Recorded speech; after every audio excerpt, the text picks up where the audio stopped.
Praise the Lord. இன்றைக்கான வசனம், சுதந்திரத்தை இருமாப்பாய் ஆளுகிறவர்களாக அல்ல, மந்தைக்கு மாதிரிகளாகவும் கண்காணிப்பு செய்யுங்கள். முதல்ல இந்த வசனத்துல ஆண்டவர் சொல்ல வருவது மேய்ப்பர்களுக்கு, சபை மேய்ப்பர்களுக்கு, சபை போதகர்களுக்கு, ஊழியக்காரர்களுக்கு, சுவிசேஷம் அறிவிக்கிறவர்களுக்கு, சுவிசேஷ ஊழியம் செய்கிறவர்களுக்கு, இப்படி மந்தையை மேய்க்கிறவர்களுக்கு முதலாவது ஆண்டவர் சொல்றது, இருமாப்பாய் ஆளாதீங்க. உங்களுக்கு கொடுத்திருக்கிற அந்த உரிமைய மிஸ்யூஸ் பண்ணாதீங்க. நிறைய இடங்கள்ல இந்த மிஸ்யூஸ் நடக்குது தானே. ஆலயத்திற்குள்ள தனக்கு கொடுத்திருக்கிற அந்த உரிமைய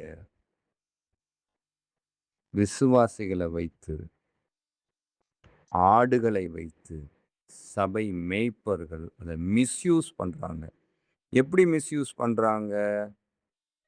ஒண்ணு, சில பேரை தன்னுடைய அந்த மாய்மாலமான அந்த பேச்சினால அவர்களை மிஸ்யூஸ் பண்றாங்க. ஒரு சிலர் பயமுறுத்தி மிஸ்யூஸ் பண்றாங்க.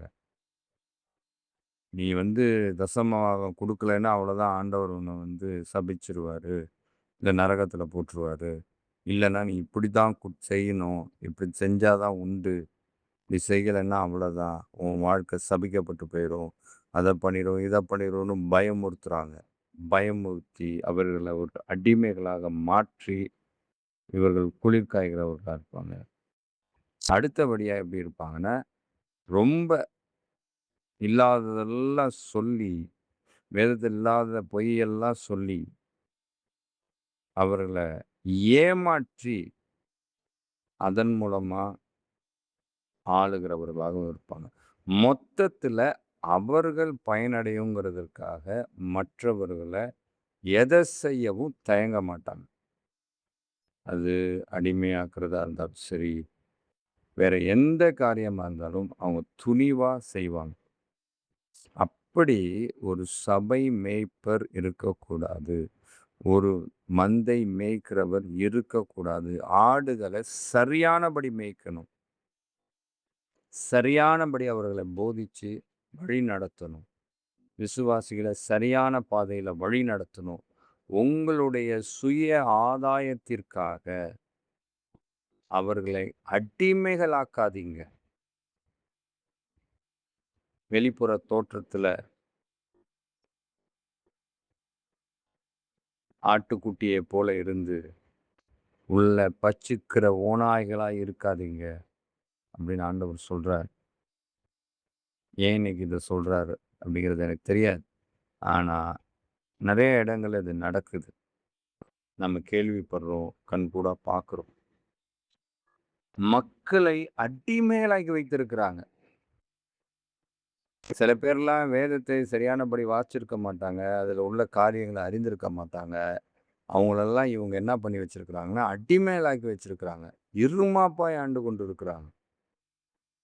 அவங்கள இது ஆதி காலத்துல இருந்துச்சு. அப்படிதான் இருந்துச்சு. அப்பெல்லாம் வேதம் மேய்ப்பர்களை மட்டும்தான் இருக்கும். அதாவது சபை போதகர்கிட்ட தான் இருக்கும். அவங்க தான் வச்சிருப்பாங்க.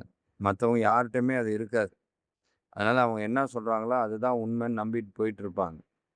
ஆனா இப்போ அப்படிப்பட்ட நிலை இல்லை. ஆனா இப்பவுமே ஒரு கூட்டம் அப்படித்தான் இருக்கு. இன்னமும் அவங்க குருடர்களாகவே இருக்காங்க. அவங்க கண்கள் இன்னும் திறக்கப்படலை. அதனால இப்படிப்பட்ட ஆட்கள் ஈஸியா அவர்களை ஆண்டு கொண்டிருக்கிறாங்க. இது ஒன்று. அடுத்தபடியா உலக பிரகாரமான காரியங்களை அதுலயும் ஆண்டவர் சொல்றார், இருமாப்பாய் ஆளாதீங்க. உங்களுக்கு ஒரு வேலைக்காரங்க இருக்காங்களா? வேலைக்காரங்க தான், இருந்தாலும் அவர்கள் மனிதர்கள். அவங்கள்ட்ட பாரபட்சம் பார்க்காதீங்க. அதிகாரத்துக்கு கீழ்ப்படியணும். அதெல்லாம் உண்டு தான். வேலைக்காரர்கள் தன் எஜமானுக்கு கீழ்ப்படியணும். வசனமும் அதான் சொல்லுது. அதெல்லாம் ஓகே. ஆனா அதே நேரத்தில அடிமைகளாக்காதீங்க. வேலைக்காரர்கள வேலைக்காரர்களா பயன்படுத்துங்க. அதே நேரத்தில தேவனுடைய அன்பு அங்க இருக்கணும். அந்த அன்பு அங்க வெளிப்படணும். அவர்கள வேலைக்காரர்களா மாத்திரம் பார்க்காதீங்க. அவர்கள் ஒரு ஆத்துமாவா பாருங்க. ஆண்டவர் அதத்தான் விரும்புறார் அப்படின்னு இந்த வசனம் நமக்கு சொல்லிக் குடுக்குது.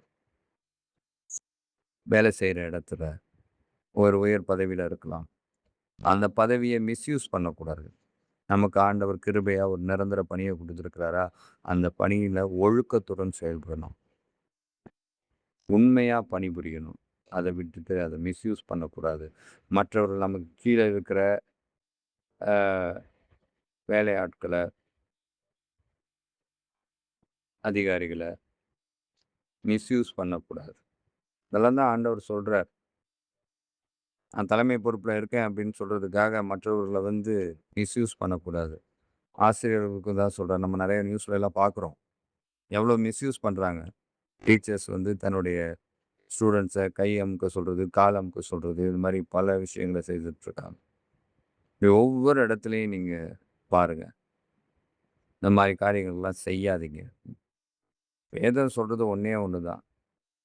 உங்கள போதகர் என்று அழைக்கிற அளவுக்கு நீங்க வச்சுக்காதீங்க. அப்ப என்ன அர்த்தம்? அவர் என்ன சொல்ல வரார் அப்டின்னா, நீங்க சாட்சி உள்ள வாழ்க்கை வாழுங்க. இயேசுவின் சாட்சி உள்ள வாழ்க்கை வாழ்ந்து அவர்களிடத்துல அத காண்பியுங்க.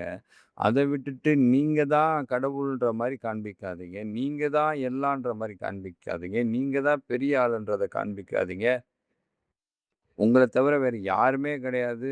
நான் தான் அப்படிங்கிறத காண்பிக்காதீங்கன்னு ஆண்டவர் இங்க சொல்றாரு.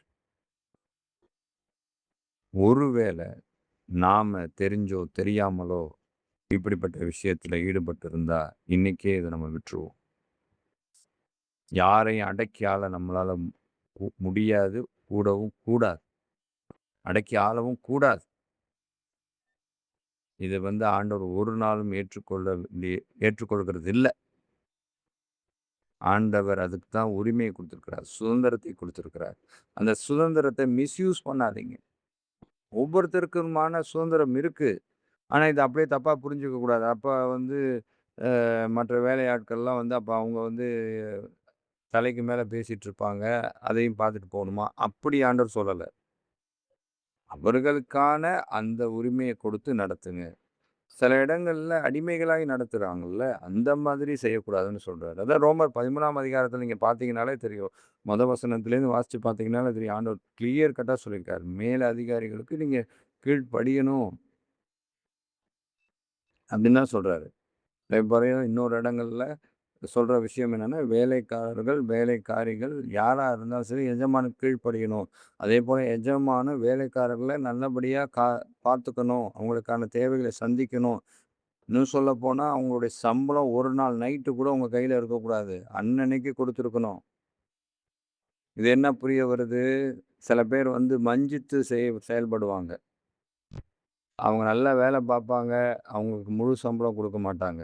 இதெல்லாம் மிகப்பெரிய தவறுன்றாரு. உரிமைய குடுத்துருக்கேன். ஆனா அத மிஸ்யூஸ் பண்ணாத.